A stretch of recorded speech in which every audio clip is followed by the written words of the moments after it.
Bun găsit la o nouă rețetă, dragii mei! Astăzi facem chifteluțe din dovlecei pe care le vom servi cu un sos de iaurt și usturoi. Asta pentru că avem dovlecei din belșug în perioada aceasta și e păcat să nu-i folosim în rețete simple și bune. O să vă arăt cum eliminăm tot excesul de apă din dovlecei, cum să le modelăm în așa fel încât să fie egale, cum le prăjim sau o să vă spun cum se pot coace la cuptor dacă vreți să evitați uleiul, iar la final vă spun cum fac eu acest sos simplu de iaurt și usturoi.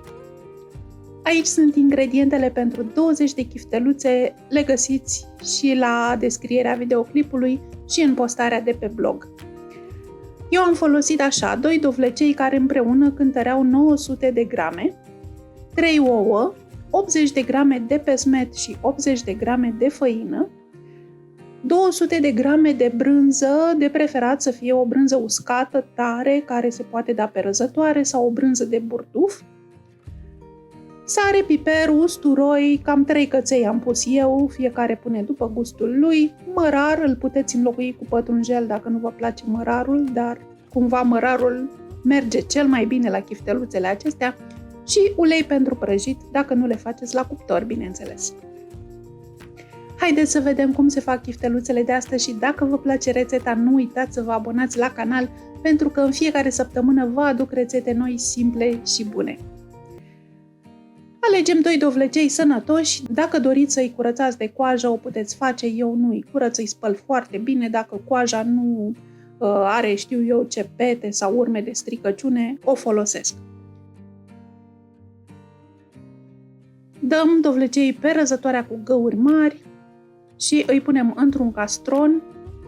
Puteți să folosiți un castron mai încăpător decât acesta al meu, ar fi fost mai bine să aleg și un castron puțin mai mare. Presărăm cam o linguriță și jumătate de sare, amestecăm puțin ca să ajungă sarea peste tot. Sarea are rolul de a extrage apa din dovlecei mai repede și lăsăm castronul deoparte 10 minute cât timp ne ocupăm de celelalte ingrediente. Am dat brânza pe răzătoare, tot pe răzătoarea cu găuri mari, am tocat mărarul, m-am ocupat și de ouă, le-am spart și le-am bătut foarte puțin cu furculița. Am pus piper, sare nu am pus deocamdată, voi pune la final, după ce îmi dau seama dacă mai este nevoie, având în vedere că brânza mea a fost destul de sărată. În funcție de brânza pe care o folosiți, aveți grijă câtă sare puneți. Am pus și usturoiul peste ouă ca să-mi iau de o grijă și acum ne ocupăm de dovlecei. Au lăsat destul de multă apă. Îi puteți stoarce într-o sită și să-i presați cu o lingură. Îi puteți stoarce presându-i în palme, dar cea mai bună metodă pe care o să vă spună toate bunicile este să puneți dovlecei într-un prosop de bucătărie curat și pe care să-l strângeți și să îl stoarceți așa cum vedeți la mine aici, până când nu mai curge nimic. Cam atâta lichid s-a strâns din doar 2 dovlecei. Punem pulpa dovleceilor într-un castron și aici punem toate celelalte ingrediente. Brânza dată pe răzătoare, mărarul, ouăle cu piper și usturoi. Amestecăm. Trebuie să ajungem la o compoziție omogenă. Reglăm gustul de sare. Puteți să gustați foarte puțin din compoziție ca să vă dați seama dacă mai trebuie sare.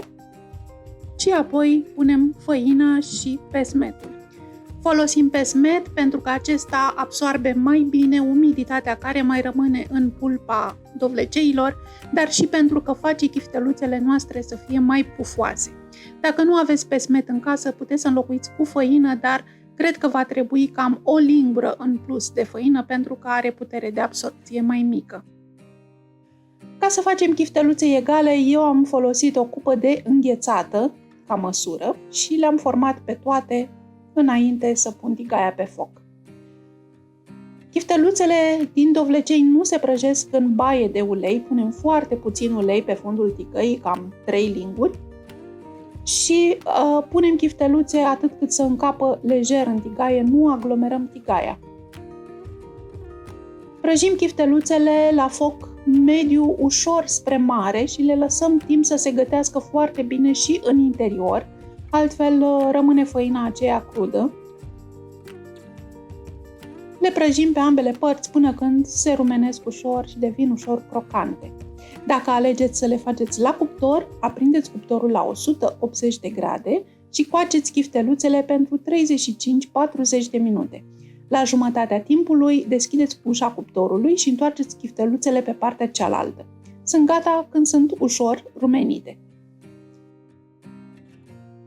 Dacă prăjim chifteluțele, le scoatem pe un prosop de hârtie care să dreneze excesul de ulei care a mai rămas. Să știți că nu absorb foarte mult ulei.